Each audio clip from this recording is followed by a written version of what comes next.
So I'm just doing this video. I've been driving this Polestar for the last 12 months. I've had it as a short-term lease. I'm driving it as a company car. So I just thought I would do a video just to say what I've liked and not liked about it. To be fair, there's not much I haven't liked about it, but the model I've got is just a standard Polestar 2, and it's the 78 kilowatt hour battery and the 170 kilowatt motor. So the usable battery size in this is 75 kilowatt hours. So that's the size of the battery that actually you can use for propulsion. I really like the look of this car. It's quite a big looking car outside. Inside it's probably smaller than it looks from the outside, just because of the way that the car has been designed and built. It's based on a Volvo XC40, so there are, it's not a ground up EV, so there have been some compromises made, but I think it's been a really good first EV for me. So what I've liked is I like the look of it, as I said. The wheels, these are just the standard wheels, they're 19 inches, but I think it's a good blend of looks, performance, efficiency. There's not a lot of road noise from them. I really like the contrast between the black and the manganese in this model. I prefer, this is the pre-facelift model, so I actually prefer this black grille compared to the new one. I just think the contrast is nice, and I think it looks well on a black car as well, and also the midnight blue is a colour that I quite liked. If I unlock it, you can see the Thor hammer headlights. I think they're really nice as well. The headlights on this car, I don't have the matrix pixel LED lights. These are just the standard Polestar lights. Don't know if you can see that Polestar logo there in the corner. But it does have sort of high beam assist, and I found it to be really effective. Very bright, and it really does light up the road well. And if it sees a car coming the other way, it will switch off and then back on again, and then it will switch off when it's coming into towns with street lights as well. I'd say that's a really, really good feature of this car. If you are considering a car with a pilot pack, or you want to add the matrix pixel lights, then I would say that the standard headlights are very good as well. So I wouldn't be disappointed if I had to have these lights. The wheels, I say, nice balance between efficiency and looks. You can see we've got some LED lights coming out from underneath the door handles. They provide good light, especially when coming into the car at night time. Wasn't sure whether the frameless mirrors would get covered in water, rain when it's wet, but they haven't. They've always stayed clear. I think there's a small channel around here which directs water away from the window, but yeah, they've been a nice touch and worked as they should. Currently charging it at the moment just to make sure it's fully charged for the leasing company to take it away. Inside, I would say this is the weakest point of the Polestar, is the rear. If you look here, the door doesn't open that wide, and the access to the car is quite tight. It's got this large bit of metal that cuts in here, and it makes it quite difficult to get in and out compared to cars I've had in the past. The upholstery, I wasn't sure about it when it arrived. As I say, I didn't choose it myself. It was just a lease car that I picked from a list of cars that were available at the time. But the fabric's grown on me. I can't remember what it's called, but it's kind of light grey with, it's got a suede, this is suede material here, and I think all the rest of it's made from recycled plastic bottles, which is good. Yeah, there's a centre armrest in there with a couple of cup holders. We've got rear air vents and 2 USB-C sockets at the back there. I'm over 6 foot. I don't have the seat all the way back, but as you can see, there's not an awful lot of legroom behind my driver's seat. and underneath there's not an awful lot of footroom, so I would say this is definitely the weakest part. Absolutely fine if you get small kids, I would say, but tall adults over a long period of time is probably not the best in the back here. The door cards are quite nice with the contrasted material. The door handles look quality. The buttons there for the electric windows and the locking of the door, and the door bin there is a reasonable size. So moving round to the back, one of the things I really like about it is it's got this nice light strip along the back, so when you open the car and close the car, it does this nice wee, the light does this nice wee dance. It's quite nice. And the good thing about this LED strip is it gives you confidence that you're confident that other drivers can see you, particularly when it's raining or foggy conditions. That's something that I really like about the car. Unfortunately, my car came and it was missing this towing eye cover. I believe it's quite common for these to drop out, so I'm hoping when the guy comes today to take the car back, he doesn't bill me for that. So if I open the rear tailgate, you can do that from the key fob. You see the boot is a really good size, and because it's a hatchback, with easy access into the boot. It's a nice square shape. I've never found any issues around lack of storage. There is a hatch there so you can get longer items into the back of the car there. Underneath we've got extra storage. There's a handle there that you can use to prop this boot floor up. I've never really used that.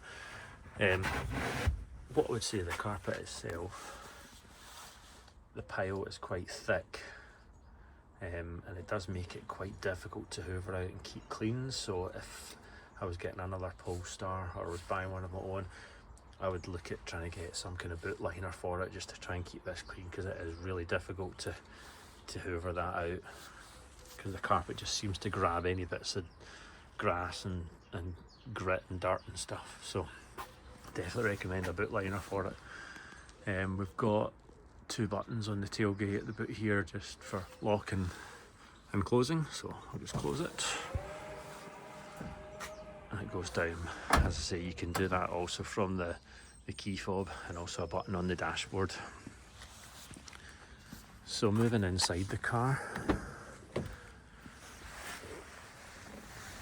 as I say, what we got, we're sitting on 96% of battery. It's currently charging. It's showing a range of 270 miles. Reality is I'm not going to get 270 miles. That display will probably show a range of 280 when it's fully charged to 100%. The reality is, at this time of the year, it's 2 degrees just now. It's been -4 overnight. At these sorts of temperatures, I'm probably going to get 210 miles out of a full charge. In the summer, I remember doing a trip, it was around about 18 degrees that day. Did a trip to Aberdeen from Glasgow and back, and I think I did 286 before I stopped for a charge. I think I had 6 or 7% left, so I think you probably get 280 miles out of this quite easily in the summer, but not at this time of the year.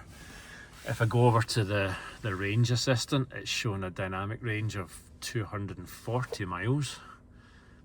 240 miles dynamic range.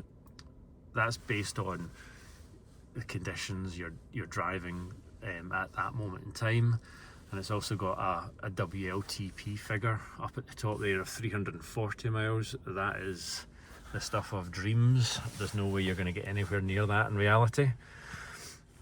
But yeah, it just gives you an idea of what sort of range you can get with the car. So it's currently on a 7 kilowatt hour wall box charger, and it's adding 14 miles per hour. Okay.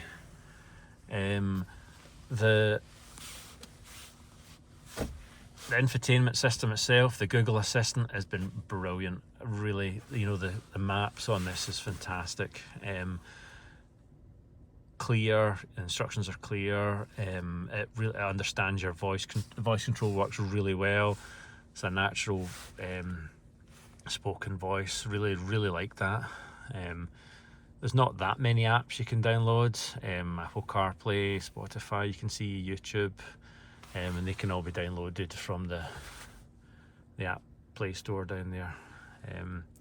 So inside the car, looking at the steering wheel, I do have cruise control, but it's not the adaptive cruise control, so it won't slow down if I approach a car in front of me, or if somebody pulls in front of me. It won't maintain that safe distance. It will just keep going. So it takes a bit of getting used to if you've had it before, but you do get used to it. And I've not really missed adaptive cruise control after having driven without it for a while. The one benefit of not having it is I found that you can switch it off if you're going downhill, for example, and it increases, you know, your efficiency. Just, you know, if you want to just coast down a hill and maintain your speed, and then you can switch it back on when you get onto the flat or an incline. I've always found that, you know, the braking and accelerating really impacts range. So if you can try and avoid braking on the motorways, for example, then it's I feel personally that it helps with my range. So I've got that. I say all the voice control things work really well. That's the symbol in the top left of the dashboard for the high beam assist, the automatic lights. So it will put the full beam on automatically when it's dark and switch it off if anything comes the other way. Inside, we've obviously got this frameless mirror here. Nice touch. Goes along with the frameless mirrors outside the car. One downside, I'd say that there's not an awful lot of power comes from these air vents on top of the dashboard. The climate control system in this car has a number of different settings. There is an eco climate which you can use during the summer months, but I would not recommend using it at this time of the year because it's not very powerful.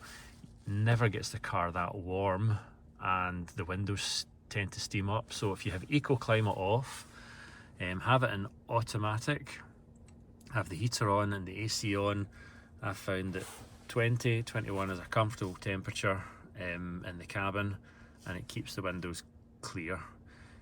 When it goes back to summertime, I would probably put it back to eco climate, and the eco climate works well in the warmer temperatures. So what do I like and don't like? Well, this center console here is obviously quite controversial. Some people don't like the way it's integrated in the car. Yes, my leg touches it. It's not uncomfortable. My right knee's touching it. My foot's on the footrest, and I actually find this a comfortable position to sit. You feel cocooned within the car, which I like. So I've got no complaints about that, but I know some people do. This piano black does get a bit messy, sticky. I'll probably give that a clean before I give it back. I like this drive selector here with the lit up Polestar logo on it, and then over the top of it you have the heated rear window and heated front screen and the hazards. From the driver's seat, this is the view you get, so you can't really see the buttons very clearly, so you have to sort of lean forward to see what you're pressing. That could probably be redesigned into a better position. So those sort of 3 buttons. This button here is quite nice, feels quite nice to use. Is used for your volume control and playing and pausing your media, so that works quite well. The center console, the cup holders, so we've got one cup holder here, but if you slide the armrest forward it covers that up, so you'd need to take your cup out of there. It does actually mean that you can sit an iPad or a laptop there if you're doing any work in the car. It can be useful to have it there. But if there's two of you and you both want to use a cup holder, the second cup holder is under there, and it's not an ideal solution because you have to sort of fold this armrest back to access that. Inside here, the glove box is a reasonable size. Again, I think I need to give that a wee vacuum out. It's a decent size, but sometimes you need to be careful how you pack it because things can actually hit off that shelf on the top there. But again, the shelf is more storage for, you know, your service books and your user manuals, etc. So overall, yeah, there's a wee bit more storage down there, and the same on the other side, and the door pockets are a decent size. As standard, this Polestar has come with memory seats, 2-position memory. I don't think I really use them. Just tend to put the seat in the same position and leave it at it, to be honest.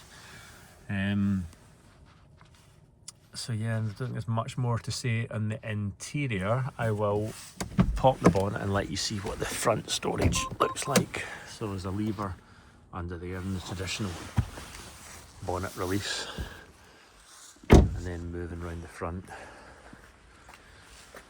there is a catch just to the right hand side that you flick over, that yellow catch there. And then inside I've got my 2 charging cables here. This Polestar came with the 3-pin granny cable and the Type 2. You've obviously got your screen wash there and the Polestar repair kit. So it's just a tyre inflation kit in there. There's a lock and wheel nut key and the tool for taking your wheel nuts off. So yeah, overall really impressed. Gas assisted struts at the front here, and then that closes down, and you need to remember just to give it a firm press in that corner there to make sure that it's fully locked down. But yeah, if you are looking for a Polestar, for an electric car, I would say a Polestar is a great car. I've really enjoyed having it. I'm not going to go back to petrol or diesel after this. As I say, you might have seen I've already chosen another electric car as my replacement. It's something that's just given me a wee bit more space, but overall as a car for, you know, business use or some with small children, this is a great car. Okay, thank you.